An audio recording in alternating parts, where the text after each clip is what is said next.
गौरव के भौजी बनाई देबो बनस से बियाह करवाई देबो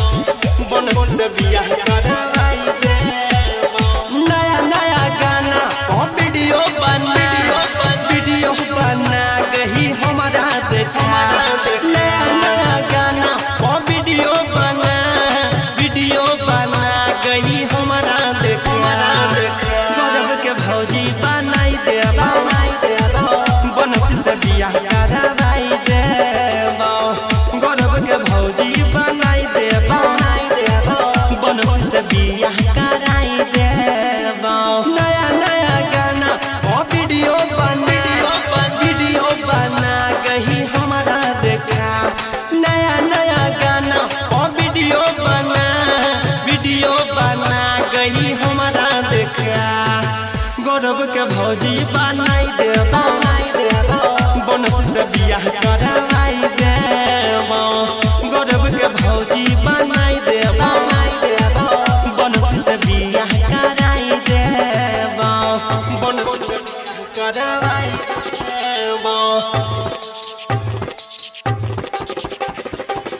गौरव के भौजी बनाई देबो बनस से बियाह करवाई देबो अरे फिल्म के तोरा हीरोइन बनैतौ बम्बई शहर घुमैतौ गे बम्बई शहर घुमैतौ गे सोहनी लियोन के जैसन के छड़िया तोरा स्टार बनैतौ गे शूटिंग में जाई के करदा उड़ई है पूरा बिहार में नाम कमई है सुपर छोसी न उठा लाली लगा बीट दही के कमर हिला गौरव के भौजी बनाई देबो बनस से बियाह कराई देबो गौरव के भौजी बनाई देबो बनस से बियाह कराई देबो बनस से बियाह कराई देबो गौरव के भौजी बनाई देबो बनस से बियाह कराई देबो गजब के तोहर लागै छ हेडल लाइट